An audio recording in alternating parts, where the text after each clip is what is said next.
As both Vivek and Arun spoke before me, Ladakh is the sort of Mecca of adventure travel. And to be honest, I have been there many times before. But each time I drove to Ladakh, I just felt so inadequate in whatever vehicle I went. I felt कि थोड़ी clearance और होनी चाहिए गाड़ी की, या फिर extra fuel होना चाहिए मेरे पास. One time on an adventure trip to Such Pass, I got stranded on the roadside. And I said, you know, एक rooftop tent भी होना चाहिए. So this wish list started like this. All my adventure trips that I've been doing for years now, I had this list that my ultimate adventure vehicle needs to have all these things. I'd been driving a Scorpio for many years, and I sort of, as Vivek said, I approached him. I said, what do you think is the best vehicle for me to start the process of customizing this truck? So the team was very kind. They said, we think the Scorpio Getaway will work. And then my friend Jaskirat out there, hello Jaskirat, he started work on it. It took us about 3.5, 4 months to make it look like what it finally looks like, and completely prepare it and make it into a ultimate expedition vehicle. Swati, my friend, had always been asking me, each time I'd post on Twitter about adventure travel or adventure trips, I'm going here, going there, and she'd say, you never take me along. So when this whole this enterprise was coming together, this collaboration, I called her up, and she's a lawyer. She practices in the Supreme Court. She's a women's rights lawyer. And I asked her, hey Swati, you've been asking me all this while, chalna hai? And she said, I'll call you back in 2 hours. She called me back and she said, 14 days, I'm all yours. And I was, I don't know very many friends that I have who would just, with 2 hours notice, drop everything they have. She has her own practice. So it's not like she has to take leave from somebody and, you know, work will still go on if she's not there. I don't know how work went on. Maybe you'll tell us about it.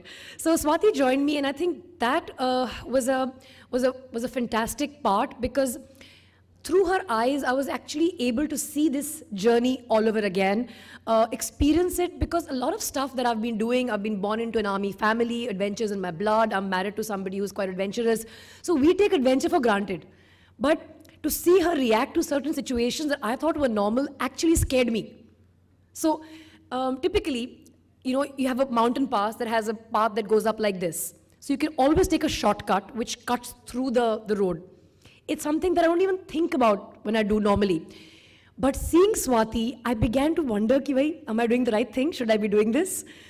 And seeing her, I don't know, fear, apprehension maybe, I figured that maybe I should be a little careful. So she did bring out the caution in me, which otherwise I would have not been. So let's just say I wouldn't be that cautious. Vivek was very kind. He said that I'm an accomplished off-roader. Thank you very much. I've had a very, very good guru, Tejas Kothari out there, Dr. Tejas Kothari. He's my off-road guru. He's in fact, incidentally, India's only certified from Germany off-road instructor. So a lot of the off-roading tricks that I do, whether it's reversing in ravines or attempting sand dunes, some of them I don't end up mastering, but a lot of what I know today about off-roading is courtesy Tejas.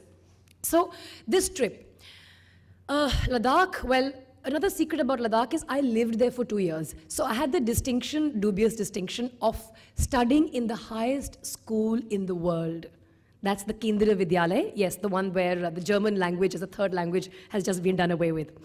So I studied in the Kendriya Vidyalaya for 2 years in Leh, and I have very special memories of Leh. And one day I thought I'll come back and I'll see Leh and Ladakh my own way. And the other really interesting thing that we managed to do on this trip was a lot of the areas that we've actually visited were earlier off limits for tourists, because for those of you who read about the kind of permits that are required in Jammu and Kashmir, something called the Inner Line Permit. So as recently as May 2014, the Inner Line Permit requirement for Indian tourists has been done away with. That gave us the opportunity to actually explore the area beyond Pingongso. So Lake Pingongso, everybody knows, we've seen it in 3 Idiots. It's where Amir Khan's school was. But the area beyond Pingongso was something only the defense forces had access to. Of course, we could see it on the map, but we couldn't go there. So that actually is going to be seen for the very first time on camera ever. We went to this basin called the Hanle Basin. We went to some truly unique passes. Of course, we've done the top 3 highest motorable passes. That's Khardungla, Taglangla, Changla. And then we also went to Polakongla, which is very off the beaten path, quite high, but it's off the beaten path. You wouldn't normally end up going there.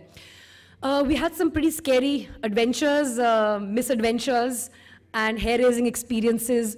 Our best laid plans sometimes just crashed and crumbled in front of us.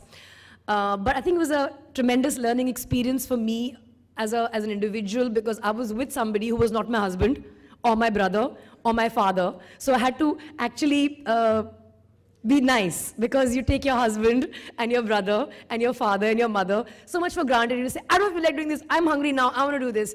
So Swati actually brought out a very nice, I like to believe, side in me. And to tell you a little bit more about the trip, I'd like to call on stage. Yes, please, Swati. I know you're surprised, but please. And tell us what life is like outside the courtroom, and especially when you go on a trip like this. Yes, please come up. So this is Swati. She's the lady who very kindly agreed to be my